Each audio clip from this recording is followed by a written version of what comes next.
He shelved books for 30 years. Same university library. Same quiet dedication to knowledge.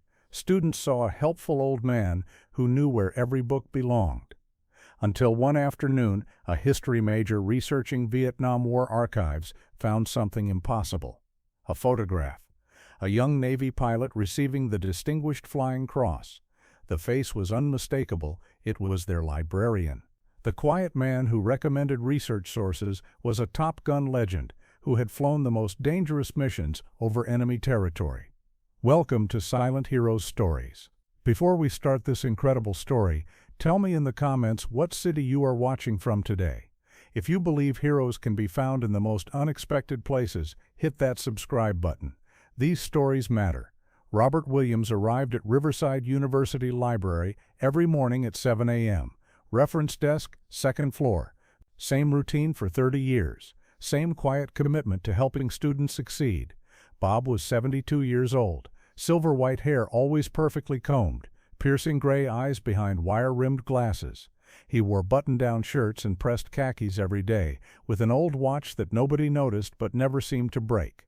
Riverside University Library was huge. 4 floors, over 2 million books. Bob knew the location of every single one. Students called him Mr. Bob, or the professor, though he had no academic title. Mr. Bob, I need sources on World War II aviation. 3rd floor, section DS. Start with Boeing's Clash of Wings. I'll show you. Bob never just pointed directions. He walked students to the exact shelf, pulled relevant books, suggested related resources. His knowledge was encyclopedic, especially on military history.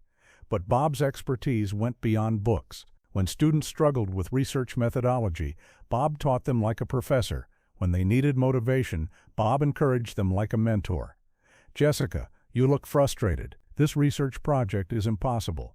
Too much information. Information isn't the enemy. Poor organization is. Let me show you how to structure your approach. Bob would spend hours helping students organize complex research projects. His methods were systematic, precise, almost military in their efficiency. Students loved Bob. He never made them feel stupid for asking questions. He celebrated their successes, guided them through failures, and somehow always knew exactly what resources they needed. Mr. Bob, how do you know so much about everything? Reading, lots of reading, and life experience. What kind of life experience? Different kinds, from different times. Bob's personal life was a mystery. He never talked about family, vacations, or hobbies. He arrived early, left late, and seemed to have no existence outside the library. But students noticed Bob's unusual qualities. His posture was military straight. His movements were precise, efficient. His awareness was exceptional. He could track multiple conversations while helping individual students. And Bob's knowledge of aviation was remarkable. Not just historical facts, but technical details that seemed personal. Mr. Bob, this book says F-4 Phantoms had engine problems. Not problems. Characteristics. The J-79 engines required specific throttle management for optimal performance. How do you know that? Technical manuals, very detailed. Bob also had strange habits. He always positioned himself with clear sight lines to all entrances. He unconsciously checked weather conditions multiple times per day, and sometimes students caught him looking out windows with an expression that seemed nostalgic. The most mysterious thing about Bob was his precision with time and logistics. When students planned research trips to other libraries, Bob provided routes, schedules, and contingency plans with military-level detail. Mr. Bob, you plan things like a pilot. Good planning prevents poor performance. That sounds military. Good advice comes from many sources. Tuesday afternoon, Jessica Chen arrived at the reference desk. Senior history major writing her thesis on Vietnam War aviation. She'd worked with Bob many times before. Mr. Bob, I need help with primary sources on Navy pilots in Vietnam. Specific time period, 1968 to 19, especially carrier operations. 3rd floor archives, section VM. I'll help you access the restricted materials. Jessica was impressed. Most librarians couldn't authorize access to restricted military archives, but Bob had special permissions that nobody questioned.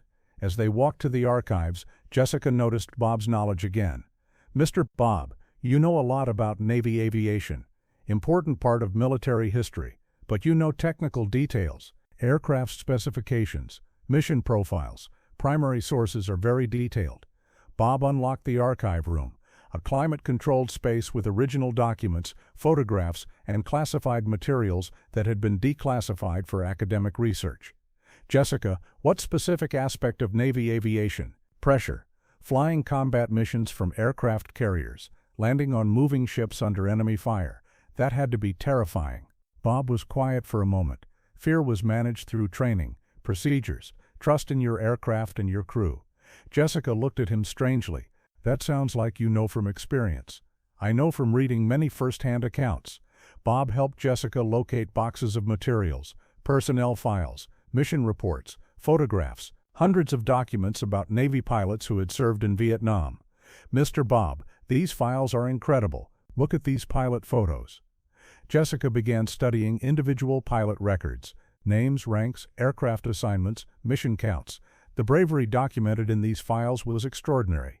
Some of these pilots flew over 200 combat missions, Jessica said. Carrier pilots had extended deployments, multiple tours. Why would they volunteer for multiple tours? Because their experience kept younger pilots alive. Bob's answer was too specific, too personal. Jessica looked at him carefully. Mr. Bob, did you serve in Vietnam? Many people served in Vietnam. That's not an answer. It's the only answer I give. Jessica spent the next 3 hours reviewing files. Bob helped organize materials, suggested relevant documents, and answered technical questions with remarkable accuracy. Mr. Bob, how do you know so much about F-4 Phantom cockpit layout, detailed technical manuals, and carrier landing procedures, comprehensive documentation, and combat formation flying, thorough research? Every answer was plausible but evasive. Jessica began to suspect that Bob's knowledge wasn't just academic. As they prepared to leave, Bob locked the archive room with the same precision he did everything else. Jessica, make sure you understand the human cost in your research. What do you mean? Statistics don't show the price pilots paid, the friends they lost, the nightmares they carried home. How can I show that? Read their letters, their personal accounts. Let them tell their own stories. Bob's advice was profound, personal, like someone who had lived those experiences. Over the following weeks, Jessica returned to the archives regularly. Bob always helped, always knew exactly which materials would be most useful. But Jessica began noticing patterns in Bob's knowledge. He knew too many details about specific aircraft, specific carriers, specific operations. Mr. Bob, this file mentions the USS Constellation. You said yesterday that ship had problems with steam catapults. Common knowledge for that class of carrier. But this was classified information until 1995. I read extensively when materials become available. Jessica also noticed Bob's emotional reactions to certain photographs. When she showed him pictures of crashed aircraft, Bob's expression changed. Not academic interest, personal pain. Mr. Bob, this pilot didn't make it home. Lieutenant Commander Stevens, lost over North Vietnam, 1972. How do you know his name? It's not in this file. Cross-referencing multiple sources. But Jessica had been through multiple sources. Stevens' name wasn't in any of them. One afternoon, Jessica was reviewing pilot personnel files when she noticed something odd. Many files had pages missing, not damaged, deliberately removed. Mr. Bob, some of these files are incomplete. Classified information is sometimes redacted, but there are gaps in the numbering sequence, like entire files are missing. Some records remain classified. Why would pilot personnel files be classified in 2024? Various reasons. Ongoing operations, privacy concerns. Jessica's historian instincts were triggered. Missing files usually meant something important was being hidden. That evening, Jessica researched Navy pilot classification procedures. She discovered that files could be restricted if pilots had been involved in highly classified operations, if they had been captured and interrogated, or if they had later served in sensitive positions. She also learned that some Vietnam War pilots had continued their careers in classified programs, test pilot programs, special operations, intelligence activities. The next day, Jessica approached Bob with new questions. Mr. Bob, what if a Vietnam pilot continued serving in classified programs? Hypothetically, yes. Would their records be restricted? Possibly, depending on the nature of their later service. What kind of later service would require such classification? Test pilot programs, experimental aircraft, training programs for classified aircraft. Bob's answers were getting more specific, more detailed, like someone with inside knowledge. Mr. Bob, have you heard of the Top Gun program? Bob paused in his work. Naval Fighter Weapons School, established 1969. Do you know what instructors at Top Gun had to have in their background? Extensive combat experience, proven air-to-air capabilities. And would their files be classified? Some aspects might be. Jessica was getting closer to something. Bob's reactions were becoming more guarded. Thursday afternoon, Jessica was working alone in the archives. Bob was helping other students, so she had unsupervised access to the Vietnam materials. She was looking for cross-references when she opened a misfiled box. Inside were materials that didn't belong in the Vietnam collection. Newer documents, photographs from the 1980s and 1990s. One folder caught her attention. Naval Fighter Weapons School, Instructor Personnel.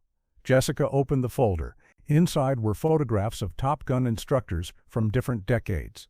Pilots who had trained the Navy's elite fighter pilots. She flipped through the photos casually, then stopped. Her breath caught. There, in a 1985 photograph, was a familiar face. Younger, in Navy dress uniform, but unmistakable. It was Bob. The caption read, Commander Robert Williams, Senior Instructor, Top Gun. Jessica stared at the photograph. Bob wasn't just a Vietnam veteran. He was a Top Gun instructor, one of the most elite pilots in naval aviation. She kept looking through the folder. More photographs, more documents. Robert Williams had been a Navy pilot for 26 years, Vietnam combat veteran, test pilot, Top Gun instructor, Distinguished Flying Cross recipient. Jessica's hands shook as she read his service record summary. RONOR 112 combat missions over Vietnam, 7 confirmed air-to-air victories, Distinguished Flying Cross, Silver Star, Purple Heart. The quiet librarian who helped students with research had been one of the most decorated pilots in Navy history. Jessica quickly photographed the documents with her phone, then carefully returned everything to the folder. She needed to confront Bob, but she needed to do it carefully. When Bob returned to the reference desk, Jessica was waiting. Mr. Bob, I need to ask you something personal. What's that? I found some materials that were misfiled. Bob's expression didn't change, but Jessica saw wariness in his eyes. What kind of materials? Photographs. From Top Gun. Bob was very still. Jessica, what did you see? I saw you, Commander Robert Williams, Top Gun instructor. Bob closed his eyes briefly. You weren't supposed to see those, but I did. Mr. Bob, you're not just a librarian. Yes, I am. Now. Jessica looked at him with new understanding. How long were you a pilot? 26 years. Vietnam. 2 tours. 312 missions. And Top Gun. 8 years as an instructor. Why didn't you tell anyone? Because that was then. This is now. Jessica tried to process this information. The helpful librarian was a legendary pilot. Mr. Bob, why work in a library? Because knowledge is the most important mission. But you were an elite pilot. I was. Now I help students become whatever they're meant to be. That evening, Bob asked Jessica to stay after the library closed. They sat in the quiet archive room where she'd made her discovery. Jessica, what do you want to know? Everything. Your whole story. Bob was quiet for a long moment. I joined the Navy in 1970, fresh out of college. Became a pilot because I wanted to fly. Vietnam. 2 combat tours. 1972 to 1974, 1975 to 1976. Flew F-4 Phantoms off the USS Constellation and USS America. Jessica listened intently. What was it like? Terrifying. Exhilarating. The most intense experience imaginable. How many missions? 312 combat missions. Lost too many friends. Shot down twice myself. Shot down. First time rescued by Navy SEALs. Second time spent 3 weeks in the jungle before reaching friendly forces. Bob's voice carried weight now. Authority. This wasn't a librarian telling a story. This was a combat veteran recounting his war. After Vietnam, test pilot school. Spent 5 years testing experimental aircraft. What kind of aircraft? Classified projects. Prototypes that never entered service. Then Top Gun, 1983 to 1991. Senior instructor. Trained some of the best pilots in naval aviation. Jessica was amazed. Why did you leave? time. I'd given 26 years, wanted to try civilian life. Why a library? Because libraries are peaceful, quiet, and students remind me why we fought. Bob looked around the archive room. Here I help young people learn about history. In Vietnam, I tried to make sure they'd have a history to learn. Mr. Bob, don't you miss flying? Every day, but I found a different kind of mission here.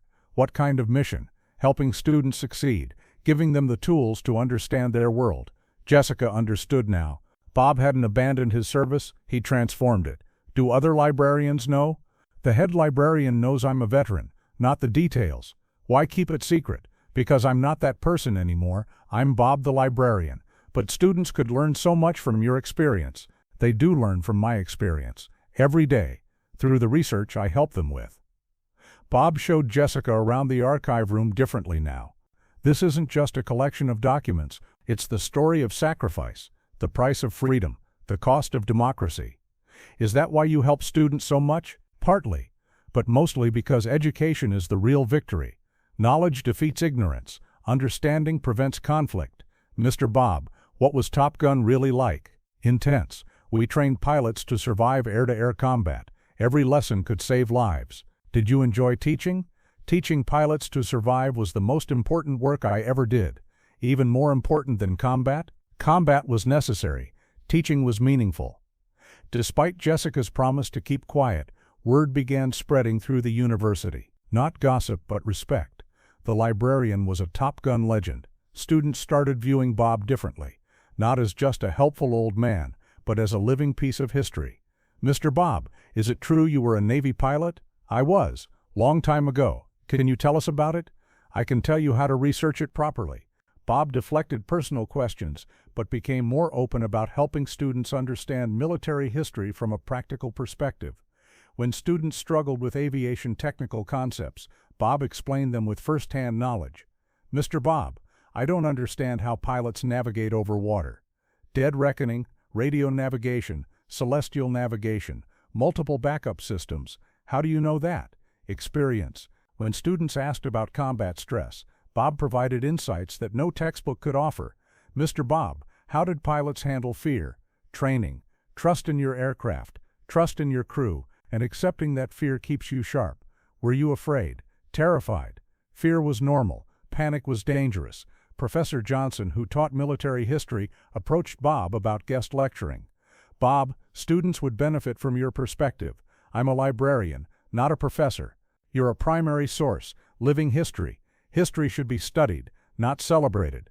But Bob did agree to informal discussions with students writing military history papers. These sessions became legendary.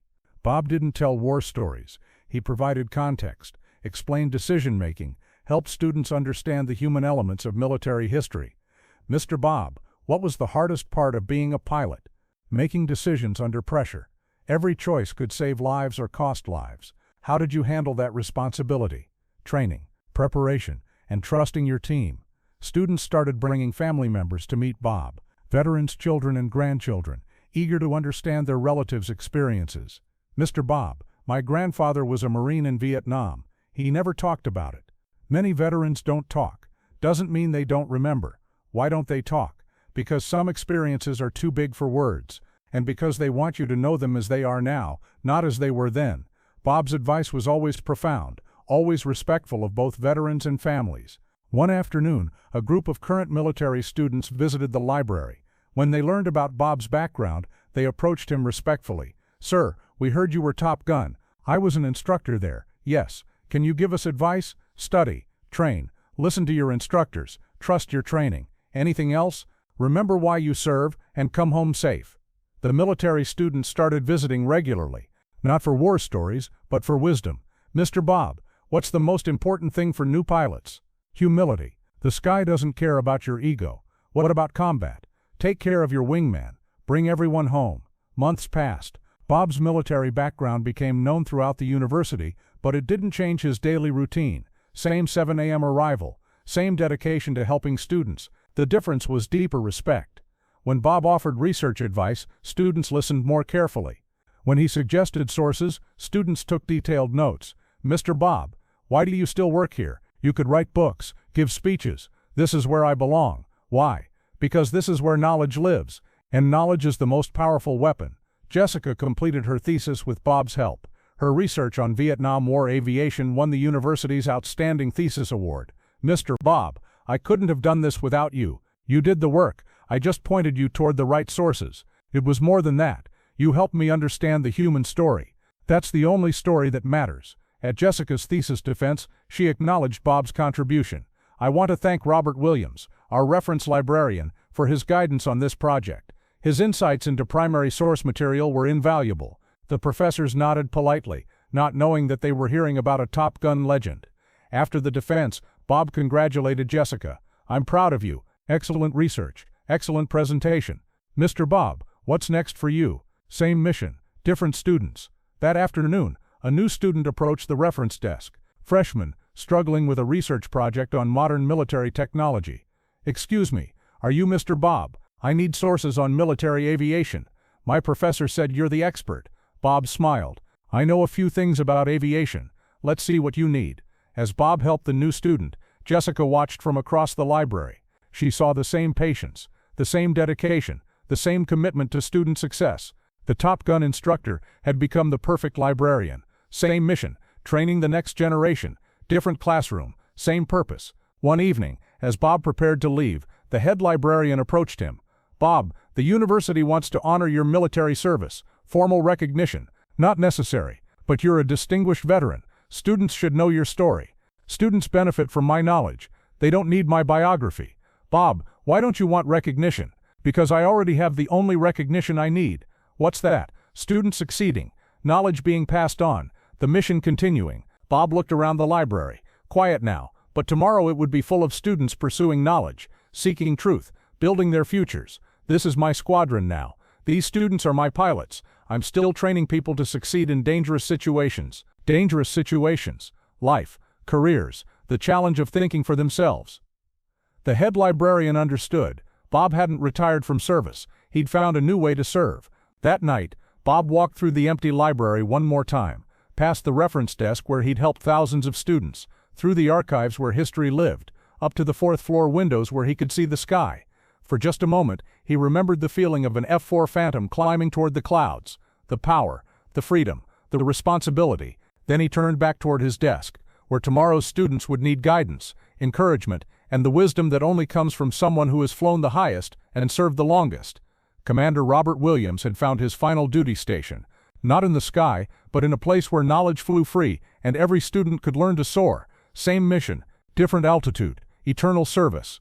Now I ask you, have you ever discovered that someone ordinary was actually extraordinary? Someone whose greatest achievements were hidden behind daily kindness and quiet service? Share their name in the comments. Tell us how they inspired you. At Silent Heroes Stories, we believe the most powerful teachers often carry the heaviest knowledge, not just facts and figures, but wisdom earned through experience that changed the world. If this story moved you, subscribe and share it. These silent educators deserve recognition for choosing knowledge over glory, students over recognition. See you in the next story. And remember, your librarian, your teacher, the person who helps you find the information you need, might just be the hero whose own story is more incredible than any book they recommend. Because heroes don't need to fly anymore when they can teach others to soar.